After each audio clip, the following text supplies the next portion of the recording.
71 কিংবা 90 এর মতো দেশের ছাত্র সমাজ বিজয় নতুন আরেকটি অমর ইতিহাস রচনা করেছে। ছাত্র জনতা ঐক্যবদ্ধ বিপ্লবের মধ্যে দিয়ে 2024 সালের 5ই আগস্ট বাংলাদেশ দেখেছে আরেকটি বিজয়। আমি বিএনপি সহ গণতান্ত্রিক আমি প্রতিটি রাজনৈতিক দলের পক্ষ থেকে দলমত নির্বিশেষে অভিনন্দন জানাই বাংলাদেশের বীর জনতা। প্রিয় দেশবাসী, হাজারো শহীদের রক্তের বিনিময়ে অর্জিত স্বাধীনতার গৌরবকে কালনামুক্ত করার ষড়যন্ত্র এরই ভিতরে আবার শুরু হয়ে গিয়েছে। দেশকে গণতন্ত্রের উত্তরণে চলমান প্রক্রিয়াকে বাধাগ্রস্ত করতে সারা দেশে অস্থিতিশীল পরিবেশ সৃষ্টির ষড়যন্ত্র স্পষ্ট হয়ে উঠছে। প্রশাসনের প্রতি আহ্বান, শক্ত হাতে আইন শৃঙ্খলা নিয়ন্ত্রণ করুন, প্রতিটি মানুষের নিরাপত্তা নিশ্চিত করুন, ধর্ম বর্ণ পরিচয়ের কারণে কেউ যেন নিরাপত্তাহীনতায় না থাকে সবার আগে সেটি নিশ্চিত করতে হবে। দেশের বর্তমান পরিস্থিতিতে বিএনপি সহ বাংলাদেশের গণতন্ত্রের পক্ষের দলগুলো দৃষ্টি আকর্ষণ করে বলতে চায়, ষড়যন্ত্রকারীদের এই নৈরাজ্যের কাছে আমরা হার মানতে পারি।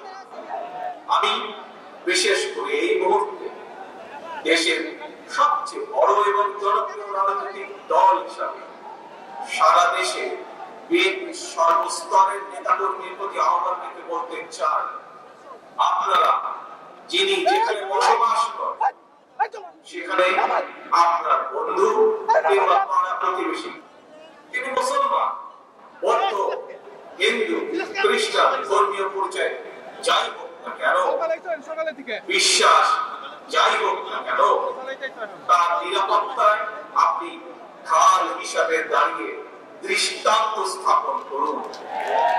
আমাদেরকে মনে রাখতে হবে, বাংলাদেশে ভূখণ্ডে বসবাসকারী প্রত্যেকটি মানুষের একটি পরিচয়, সেটি হচ্ছে আমরা বাংলাদেশী। প্রিয় ভাই বোনেরা, আরেকটি বিষয়ের প্রতি আপনাদের দৃষ্টি আকর্ষণ করে কথা বলতে চাই। একটি সভ্য এবং গণতান্ত্রিক রাষ্ট্রে পুলিশ অপরিহার্য। পুলিশ জনগণের শত্রু নয়। গণহত্যাকারী হাসিনা বিনা ভোটে ক্ষমতায় থাকার জন্য আইন শৃঙ্খলা বাহিনীকে জনগণের শত্রু হিসাবে দাঁড় করিয়েছে। তবে আমি বিশ্বাস করি, বিএনপি বিশ্বাস করে, বাংলাদেশের গণতান্ত্রিক রাজনৈতিক দলগুলো প্রত্যেকে বিশ্বাস করে, পুলিশের ভেতরে একটি চক্র ছাড়া অধিকাংশ পুলিশ কর্মকর্তা এবং সদস্য চাকরি বিধি মেনে দেশের আইন কানুন মেনে দায়িত্ব পালনের চেষ্টা করছে। হাসিনার পতনের পরে বর্তমানে খুব সুকৌশলে একটি চক্র পুলিশের মনোবল ভেঙে দেওয়ার ষড়যন্ত্রে লিপ্ত হয়েছে। পুলিশকে অকার্যকর করে দেওয়া গেলে দেশকে অস্থিতিশীল করা সহজ।